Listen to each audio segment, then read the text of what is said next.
Hello guys, welcome to Tamil with Ramya vlogs. இன்னைக்கு நம்ம non veg பிரியர்களுக்கெல்லாம் ரொம்ப பிடிச்ச மட்டன் உப்பு கறி தான் பார்க்க போகிறோம். அதுவும் என்னோட ஸ்டைலில். வாங்க பார்க்கலாம். இதுக்கு மெயின் மட்டன். நான் இன்னைக்கு 1/2 kg மட்டனை வச்சு உங்களுக்கு செஞ்சு காட்டுறேன். 1/2 kg மட்டன் எடுத்துக்கிறேன். ஒரு 1/2 லெமன் எடுத்துக்கோங்க. தாளிப்புக்கு கடுகு, உளுத்தம்பருப்பு, 1/4 ஸ்பூன் மிளகு சீரகத்தூள் நான் தனியாக பவுட்ரு பண்ணி வச்சுப்பேன். ஒரு 100 கிராம் சீரகமும் 50 கிராம் மிளகையும் வெயிலில் 10 நிமிஷம் வச்சு பவுட்ரு பண்ணி எடுத்து வச்சுக்கோங்க. அதுக்கப்புறம் ஒரு 10 சின்ன வெங்காயம், வரமிளகாய், குண்டு மிளகாய் எடுத்துக்கோங்க. 3 கொத்து கருவேப்பிலை, கல்லுப்பு, நல்லெண்ணெய் தேவை, நல்லெண்ணெய் எடுத்துக்கோங்க. பொடி ஐட்டங்கள் வந்து காஷ்மீரி மிளகாத்தூள், மஞ்சள் தூள், சீரகத்தூள், மட்டன் குழம்புத்தூள், மிளகுத்தூள். அவ்வளோதான் இதோட இன்க்ரீடியன்ட்ஸ். நம்ம மேரினேட் பண்ணுறதுக்கு ஸ்டார்ட் பண்ணிடலாம். ஃபஸ்ட்டு லெமன் புழிஞ்சுக்கோங்க. ஒரு 1/2 லெமன் எடுத்து 1/2 kg மட்டனுக்கு 1/2 லெமன் கிட்ட புழியணும். 1/2 லெமன் கிட்ட நம்ம புழிஞ்சிடலாம். இப்போ நம்ம 1/2 லெமன் புழிஞ்சு விட்ருக்கோம். அதுக்கு அடுத்ததாக கல்லுப்பு ஆட் பண்ணிக்கிறலாம். கல்லுப்பு கொஞ்சமாக ஒரு 1/4 டீஸ்பூன் கிட்ட நம்ம கல்லுப்பு போட்டுக்கிறலாம். இப்போ கல்லுப்பு நம்ம போட்டாச்சு. இதுக்கப்புறமா வந்து வரமிளகா போட்டுக்கிறலாம். இந்த குண்டு மிளகா வந்து நம்ம பிச்சுட்டு போட்டோம்னா தான் கொஞ்சம் நல்லா ஃப்ளேவர் இருக்கும். ஸோ 2ஆக பிச்சுட்டு அதில் போட்டுக்கிறலாம். ஸோ ஃபஸ்ட் டைம் ட்ரை பண்ணுறவங்க கொஞ்சம் கம்மியாகவே போட்டுக்கலாம், காரத்துக்கு ஏற்ற மாதிரி. ஆமாம், உங்களுக்கு உரப்பு பிடிக்காது அப்படின்னா, ஒத்துக்கிறாது, குழந்தைங்களுக்கு கொடுக்குறீங்க அப்படின்னா, அதனால தான் நான் சொல்கிறேன், உரப்பில்லாத வரமிளகாயாக நீங்கள் போட்டுக்கோங்க, பெட்டர். உரப்பு கொஞ்சம் கம்மியாக உள்ள மாதிரி. இப்போ நான் ஒரு 4 மிளகாய் கிட்டே இதில் போட்டிருக்கேன். 1/2 kgக்கு 4 வரமிளகாய் பிச்சு போட்டிருக்கேன். கடையில் போய் கேட்டேன், உரப்பில்லாத மிளகா கொடுங்கன்ட்டு. சிரிக்கிறார் என்னை பார்த்து. மிளகான்னா உரைக்கத்தான்ப்பா செய்யும் அப்படின்ட்டு. ஓகே, அதுக்கடுத்து வந்து சின்ன வெங்காயம் வந்து சும்மா ஒரு கைப்பிடி அளவுக்கு எடுத்து அதில் அப்படியே அதில் போட்டுருங்க, தூவி விட்டுருங்க. ஆமாம், மலைச்சாரல் மாதிரி இப்படி தூவி விட்டுக்கோங்க. தூவியாச்சு. அதுக்கப்புறம் கருவேப்பிலையும் ஒரு கொத்து இல்லைன்னா 2 கொத்துக்கிட்ட அதில் போட்டுருங்க. 2 கொத்து கருவேப்பிலை அதுக்குள்ளே போட்டுருங்க. கருவேப்பிலை தான் நல்லா ஃப்ளேவர் கொடுக்கும், நல்லா போட்டுக்கோங்க. இதுக்கப்புறமா நம்ம வந்து மிளகு சீரக பொடி நம்ம அரைச்சி வச்சுருக்கோம் இல்லையா, நல்லா வெயிலில் காய வச்சு அரைச்சி வச்சுருக்கோம். இந்த மிளகு சீரகத்தூள் எடுத்துக்கலாம். நல்லா ஒரு ஸ்பூன் போல் இதில் போட்டுக்கலாம்.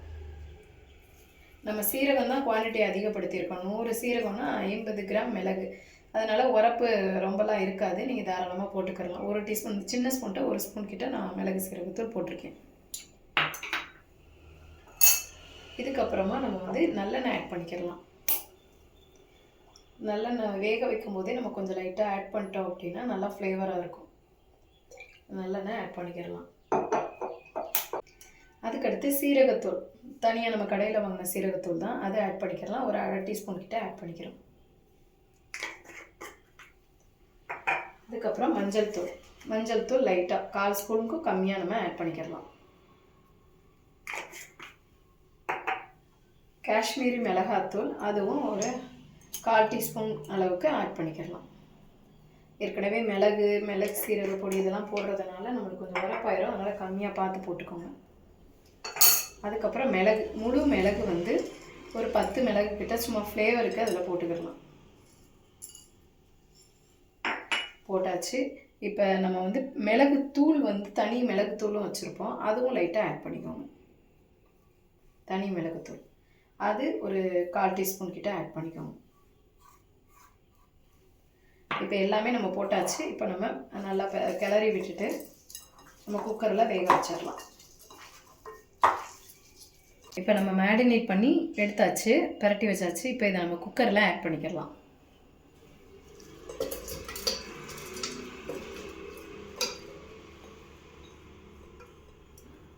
ஆட் பண்ணியாச்சு. ஓகே, மேரினேட் பண்ண மட்டனை இப்போ நம்ம குக்கரில் ட்ரான்ஸ்ஃபர் பண்ணியாச்சு. மட்டன் முங்குற அளவுக்கு தண்ணி இருந்தால் போதும். இதுதான் அளவு, தண்ணியோட அளவு இவ்வளோதான். 1/2 kgக்கு இந்த முங்குற அளவுக்கு இருந்தாலே போதும். இப்போ நம்ம வந்து க்ளோஸ் பண்ணிவிட்டு குக்கரில் ரொம்ப ஃபாஸ்ட்லேயும் வைக்காதீங்க, மீடியம் ஃப்ளேமில் வச்சு நீங்கள் விசில் விட்டுக்கோங்க. இந்த குக்கருக்கு நான் வந்து என்னோடய குக்கருக்கு 10 விசில் விடுவேன். உங்களோட குக்கர் எப்படியோ அதுக்கேற்ற மாதிரி நீங்கள் விசில் விட்டுக்கோங்க. ஆனால் கறியோட பக்குவம் 3/4 வேக்காடு தான் வேகணும், முழுசாக வேகக்கூடாது. ஏன்னா மீதி வந்து மீதி 1/4 பங்கு நம்ம தாளிக்கும் போது அதில் வேக வேண்டியது இருக்குது. அதனால் 3/4 வேக்காடு வெந்தால் போதும். என்னோட குக்கருக்கு 10 விசில் நான் விட போகிறேன். விட்டதுக்கப்புறமா அந்த ப்ரெஷர்லாம் போனதுக்கப்புறம் நம்ம திறந்து பார்த்துக்கலாம். இப்போ நம்ம மட்டனை நல்லா வேக வச்சு எடுத்தாச்சு. ஓகே, இப்போ நம்ம தாளிப்பு பண்ண ஆரம்பிச்சிடலாம். இதுக்கு வந்து நான் ஃப்ரைங் பேன் எடுத்திருக்கேன். நீங்கள் வீட்டில் எது உங்களுக்கு யூஸ் பண்ணுவீங்களோ அந்த கடாயை எடுத்துக்கோங்க. இப்போ நம்ம இதில் நல்லெண்ணெய் விட்டுக்கரலாம். நல்லெண்ணெய் நம்ம தேவைக்கு ஏற்ற மாதிரி விட்டுக்கோங்க. இப்போ நம்ம தாளிப்புக்கு கடுகு, உளுத்தம்பருப்பு, மிளகு எடுத்து வச்சுருக்கோம் இல்லையா, அதை நம்ம ஆட் பண்ணிக்கிறலாம். 1 by 1 அடுத்தடுத்து நம்ம ஆட் பண்ணிக்கிறலாம். கருவேப்பிலை போட்டுக்கிறலாம். சின்ன வெங்காயம் நல்லா ஒரு கைப்பிடி அளவுக்கு எடுத்துக்கோங்க. வரமிளகாய் ஃபஸ்ட்டு வந்து நம்ம பிச்சு போட்டுருந்தோம். இந்த தடவை நம்ம பிச்சு போட வேணாம், ரொம்ப உரப்பாயிடும். அதனால நம்ம அப்படியே காம்பை மட்டும் கிள்ளிட்டு ஒரு 3 மிளகா கிட்ட அப்படியே போட்டுக்கலாம். இப்போ வதங்கிறதுக்கு லைட்டாக நம்ம கல் உப்பு போட்டுக்கலாம். கொஞ்சமாக மட்டும் போட்டுக்கோங்க. மட்டன் சேர்த்ததுக்கப்புறம் மீதி போட்டுக்கலாம்.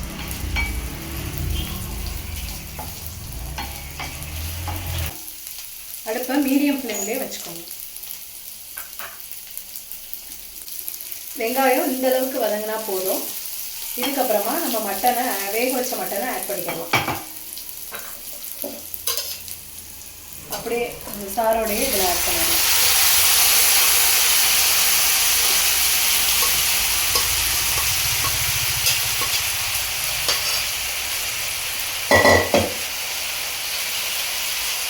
இப்போ நம்ம அந்த மட்டன் எடுத்து வேக வச்ச மட்டனை இதில் ஆட் பண்ணியாச்சு.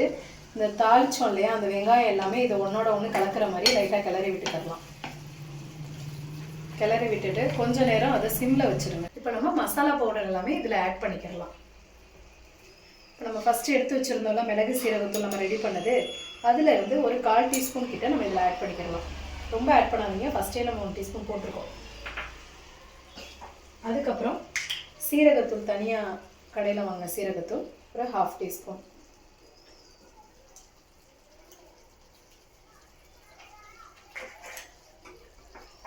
மிளகுத்தூள் ஒரு 1/4 டீஸ்பூன்.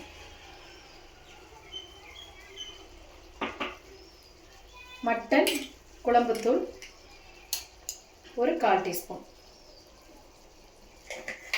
அதுக்கப்புறம் காஷ்மீரி மிளகாத்தூள், இது கொஞ்சம் கலர் கொடுக்கும், நல்லாயிருக்கும், மட்டனோட லுக் நல்லாயிருக்கும், டேஸ்ட்டும் நல்லாயிருக்கும். ஒரு 1/4 டீஸ்பூன் காஷ்மீரி மிளகாத்தூள். ஃபைனலாக கல்லுப்பு. கல்லுப்பு வந்து நம்ம 3 தான் பிரித்து போட்டுக்கிறலாம். ஃபஸ்ட்டு வந்து குக்கரில் வேக வைக்கும் போது போட்டிருக்கோம், அதுக்கடுத்து தாளிக்கும் போது போட்டிருக்கோம். இப்போ நம்ம ஃபைனலாக போட்டுக்கிறலாம். உப்பு, கல்லுப்பு தான் இதோட ஃப்ளேவரே, அதனால் போட்டுக்கோங்க. இப்போ நான் ஒரு 1/4 ஸ்பூனுக்கும் கம்மியாக போட்டிருக்கேன். உப்பு நிறையா எடுக்கிறவங்க உப்பு கம்மி பண்ணிக்கலாம். ஆனால் மெயினு உப்பு தான், உப்பு கறி, அதனால் உப்பு கொஞ்சம் தூக்கலாக இருந்தால் தான் சாப்பிட்றதுக்கு நல்லாயிருக்கும். லைட்டாக மசாலா பவுடர் எல்லாம் மிக்ஸ் ஆகிற மாதிரி கிளறி விட்டுக்கலாம். ஆக்சுவலாக ஊர் சைடுலாம் ஃபுல்லாக பார்த்தீங்கன்னா ப்ளைனாக தான் இருக்கும், நிறையா மசாலா ஆட் பண்ண மாட்டாங்க, அது கொஞ்சம் ராவாக தான் இருக்கும். ராவா இருக்குமா? ஸோ நீங்கள் வந்து நாங்கள் இந்த மசாலா ஆட் பண்ணுறது அதை விட ஃப்ளேவர் நல்லா இருக்குது, சாப்பிட்றதுக்கு கொஞ்சம் டேஸ்டியாக, ரொம்ப டேஸ்டியாகவே இருக்கும். நீங்கள் இது மஸ்ட்டு ட்ரை பண்ணி பாருங்கள், சூப்பராக இருக்கும் சாப்பிட்றதுக்கு. இப்போ நம்ம மசாலாஸ்லாம் ஆட் பண்ணியிருக்கோம் இல்லையா, அதோட பச்சை ஸ்மெல் போகணும். ஒரு 5 மினிட்ஸ் இல்லை 10 மினிட்ஸ்க்கு அப்படியே விட்டுருங்க. சிம்லேயே வச்சுருங்க, இல்லைன்னா அடி பிடிச்சிரும். சிம்லேயே வச்சுட்டு அதை அப்படியே ரெஸ்ட்டில் விட்டுருங்க. நம்ம அதுக்கடுத்து பார்க்கலாம். நல்லா மசாலாலாம் மிக்ஸ் ஆகி பச்சை ஸ்மெல்லாம் போயிடுச்சு. இப்போ நம்ம இந்த ஸ்டேஜில் இதை நம்ம ஆஃப் பண்ணிடலாம், அவ்வளோதான். இதில் கார்னிஷிங்க்கு கொத்தமல்லி அந்த மாதிரி எதுவுமே தேவையில்லை, இதுவே போதுமானது. இதை கண்டிப்பாக நீங்கள் ட்ரை பண்ணி பாருங்கள், டேஸ்ட்டு சூப்பராக இருக்கும். எங்கள் வீட்டில் உப்பு கறிக்குனே ஃபேன்ஸ் நிறைய பேர் இருக்காங்க. இந்த டேஸ்ட்டு நல்லாயிருக்கும், நீங்களும் வீட்டில் கண்டிப்பாக ட்ரை பண்ணி பாருங்கள். தேங்க்ஸ். இது வரைக்கும் எங்கள் வீடியோவை பொறுமையாக பார்த்ததுக்கு ரொம்ப தேங்க்ஸ். கண்டிப்பாக எங்கள் வீடியோவை லைக் பண்ணுங்கள், ஷேர் பண்ணுங்கள், சப்ஸ்கிரைப் பண்ணுங்கள். மறக்காமல் கீழே இருக்கிற பெல் ஐக்கானை கிளிக் பண்ணிக்கோங்க. அப்போ தான் நாங்கள் போடுற அடுத்தடுத்த வீடியோஸ் உங்களுக்கு நோட்டிஃபிகேஷனாக வரும். தேங்க்ஸ்.